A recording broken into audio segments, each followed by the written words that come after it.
Hello, welcome to Snowball Madness A to Z. It's been actually a couple of weeks since I've recorded these. I'm trying to finish them up. There's 142 different kinds of snowballs you can throw. Hello, chicken. And we are on F. Now, what do we get with F? I'll show you. We get feathers, fence gates, fences, fermented spider eye, fire resistance potion, more fire resistance potion, fireworks, firework charges, fishing rods, and flint and steel. Now, some of these are fairly obvious, and some of these are less obvious. For instance, flint and steel sets things on fire.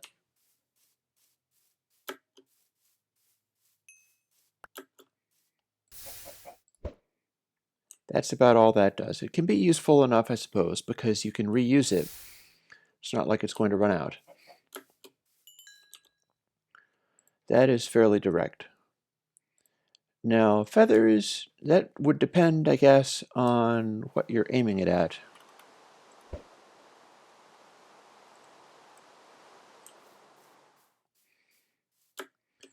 For instance, here's a chicken that I'll aim the feather snowball at.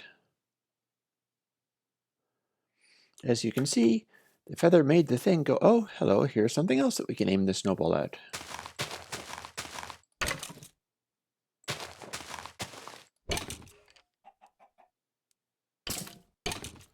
Now you'll notice it doesn't actually hurt him that badly to come falling down, although the sun hurt him pretty badly.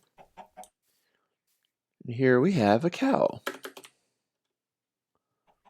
We can demonstrate the use of this feather as follows. It's tossing the thing in the air, and it doesn't harm it so much when it falls back down again.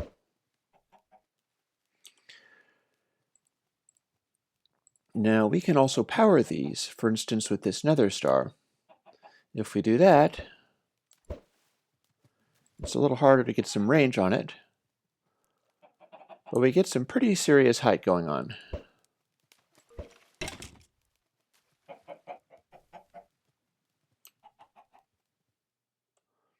We'll wait and see if that fellow comes down. Might be waiting for kind of a long time, so maybe that's not a great idea. Double nether star is the highest power you can put on a thing. So we'll take this hapless cow and see how it does with the single nether star. Yeah, it's pretty high. And it landed in water, but we can fix that.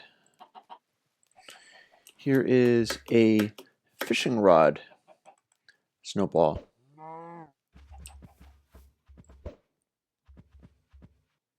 The fishing rod snowball will pull things towards you. Oh, and there's some more cows.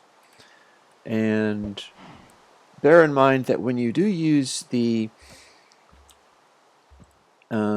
cactus to dry up rain, it doesn't seem to last super long or work super well, but you can keep doing it.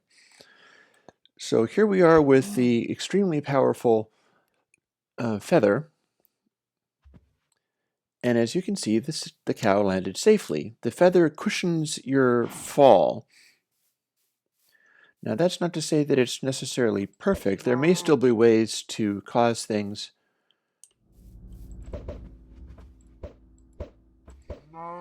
to take damage, but the gist of it is that it will fling you up into the air and then you'll be immune to fall damage for a while. So it's not that good of a weapon, but it is good at getting an attacker out of the situation. I can't resist. I'm going to find out whether or not the nether star, whether this cow will ever come back again. Come on there.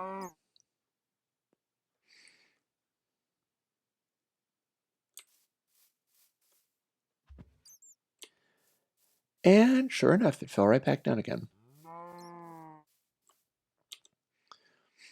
So that's our feather. And that is also our fishing rod. The fishing rod will bounce the target back towards you. It will also always yank things up. For instance, if you're firing it up, it will still fling things up vertically again. And it does, unlike the carrot on a stick, it doesn't have intelligence. No matter what you shoot it at, it is going to throw the thing at you. Now here's an interesting one. A fence gate. What a fence gate does is places fences. But you'll note it doesn't place the fences super accurately. It's not linking them very well. And that's because it's a fairly challenging thing to do anyhow. But if you fire it perfectly straight,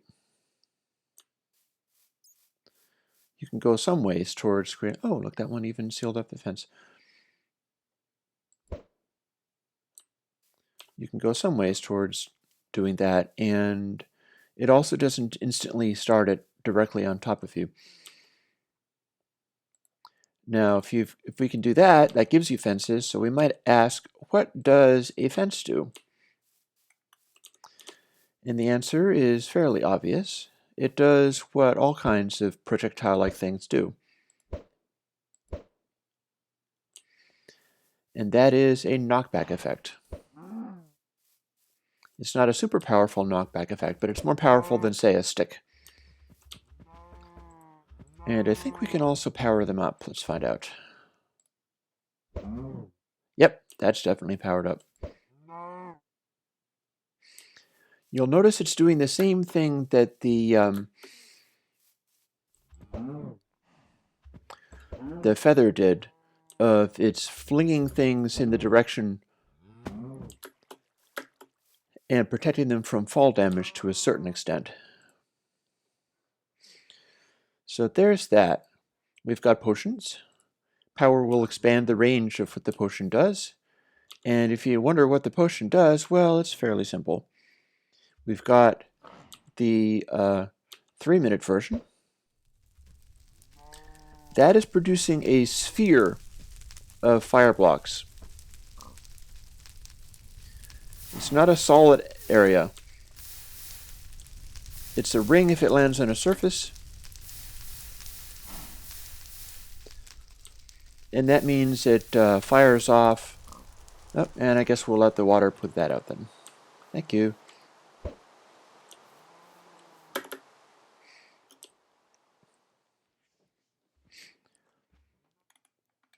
So the low-powered one, that's going to cause a ring of fire, a la Johnny Cash. And it will have its predictable effect. However, the higher power one has a different effect. It's essentially a sea of fire. And bear in mind that is not a simple circle, that is a sphere. I'll demonstrate that by powering it up with a couple of nether stars and then doing the large scale one. And we will see the result, which can become apparent. As you can see, that has turned everything to a sea of fire. It's very difficult for an environment to survive this kind of abuse. It's a very effective weapon. We've got it powered up so much that it becomes uncomfortable for anybody to run around inside this. It's also a good way to get rid of forests if you feel like getting rid of forests.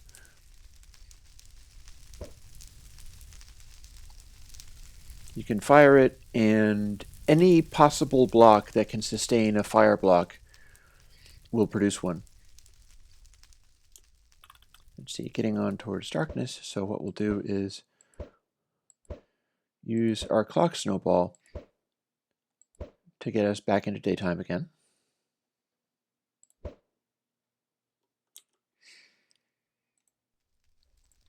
So there's our fire resistance potions. Now you might wonder what I've got this thing here for. We'll let that put out the fire for the moment. I'm going to use a crafting table for this because it's easier than switching out of creative mode.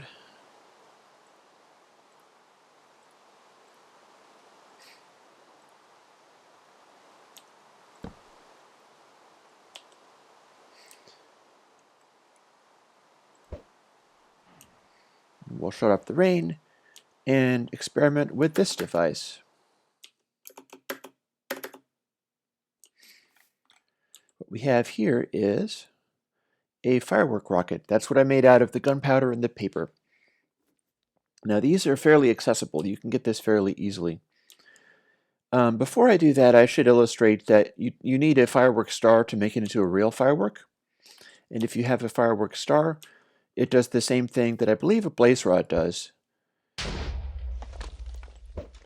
You can fire a fire charge, but essentially what it's going to do is go off in some relatively uncontrollable direction and produce a small explosion.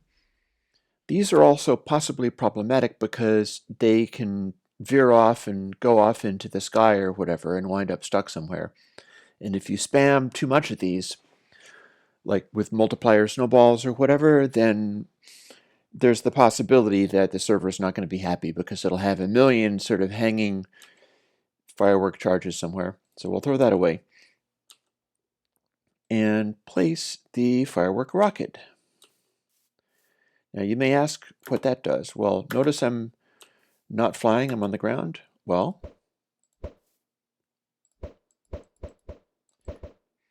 now I'm flying.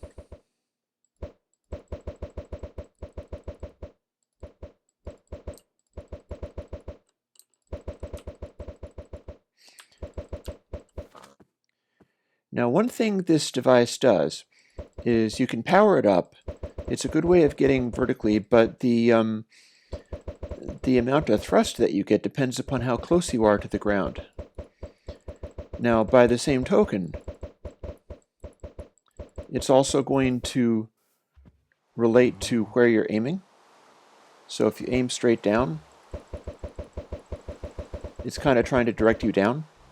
If you're aiming in a direction, it will tend to go there. And if you aim up to try to get higher up,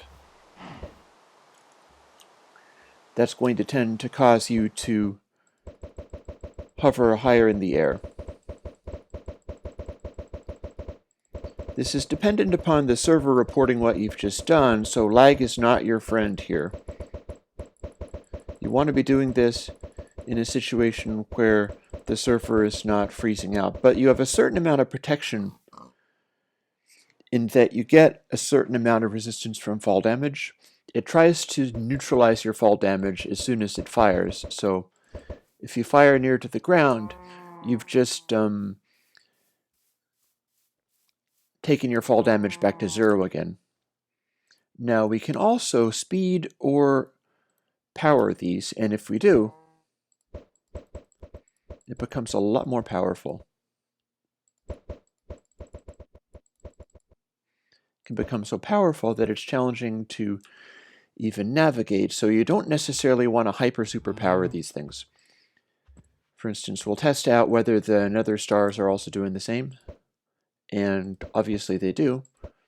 Double nether star, that is a mighty powerful jetpack. It's real good at keeping you from hitting the ground, mind you, but the violence of the reaction is so strong that it might not be desirable. So this is a good get-out-of-dodge technique, but landing safely, that could be very much another story. We'll put the nether stars away for the moment and go back to just a simple firework rocket and the snowballs. Remember, this is 1 gunpowder and 1 paper to create this.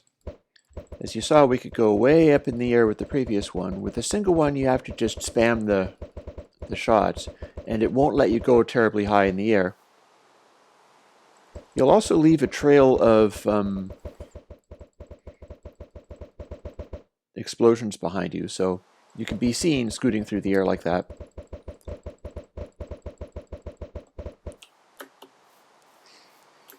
And of course, all you have to do is take out a creeper and get a little sugar cane, and you've got your paper. So this is very easy to get, and any kind of speed or, I mean, to put it this way, I think I see,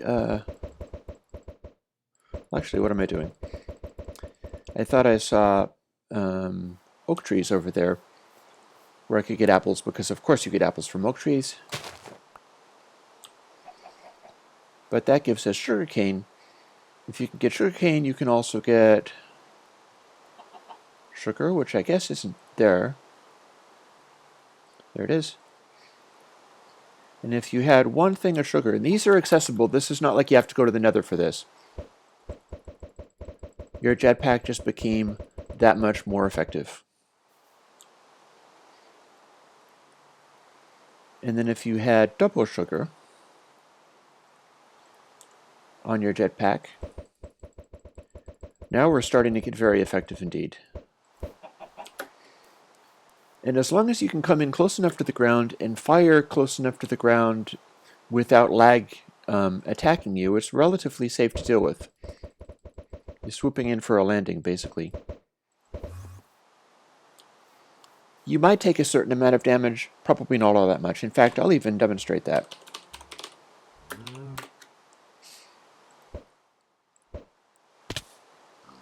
Now that kind of stung, but if it's really important,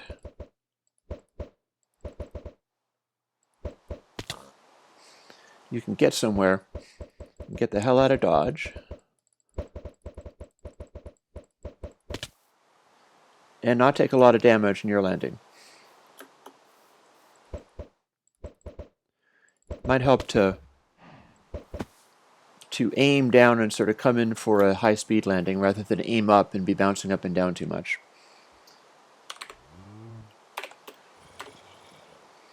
Now we'll go back to our creative mode. I think I hear zombies.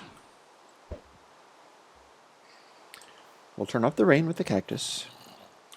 And what have we got left? Well, we're not worried about that. We've done the firework rocket. We don't need the sugar.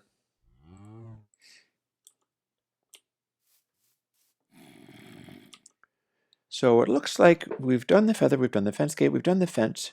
The fermented spider eye is the only thing remaining. We've done the firework. We've done the firework charge, fishing rod, and flint and steel. Fermented spider eye is something a little bit special. You could use them one at a time or many of them at once. I'll demonstrate. For instance, this is what you get with TNT. No, wait. Let's not demonstrate that immediately. This is what you get with a simple arrow. Not very impressive.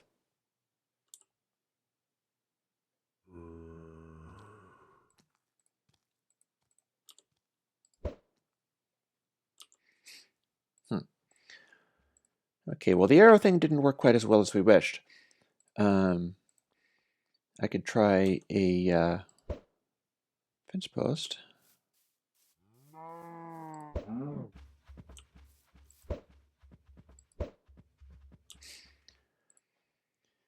The fermented eye has a special purpose. I was trying to figure out a way of demonstrating it without the obvious.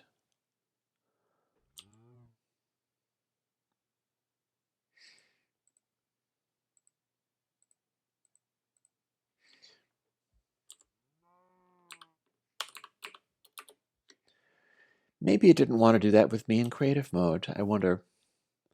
Well, let's find out. So, 64 fermented spider eyes and TNT. What do we get?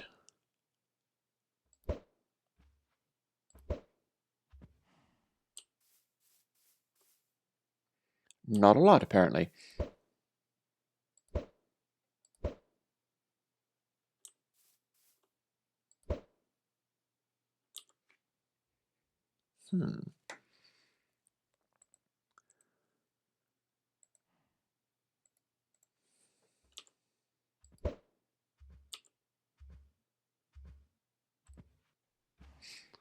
Okay, the mysteriousness of this, let's make sure this works.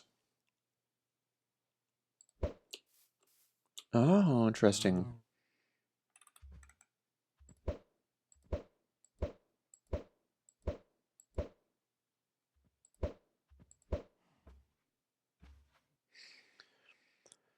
So what we have here is something is up. Let's see if we can fire arrows.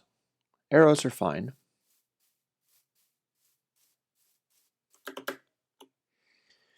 I've got some kind of issue going on where not all of my effects are affecting.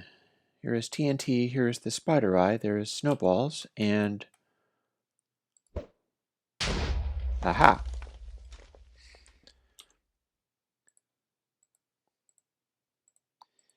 I'm not quite sure what was happening there. I suppose it might have been a server-like thing. Anywho, if you have a fermented spider eye, it has a special sort of effect. As we can see,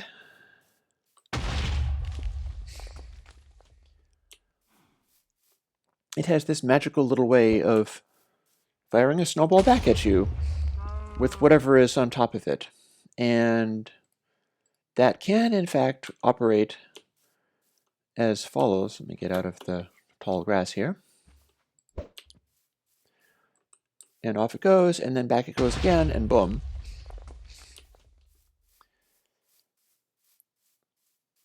It's this magical little thing where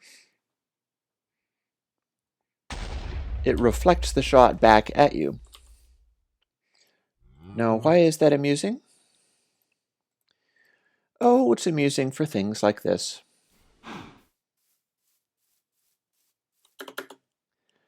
And I'm going to bid you goodbye now.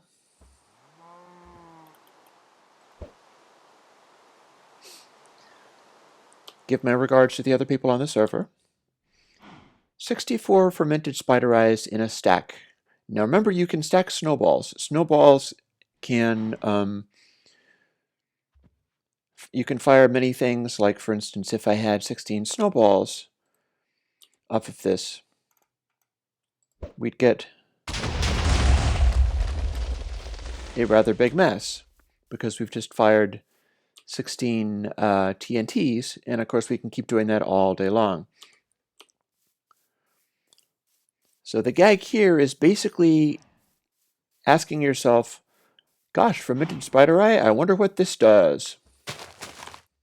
Let's find out. And we'll fire the fermented spider eye 64 times with a TNT and see what happens. Oh, that's what happens. Ta-ta.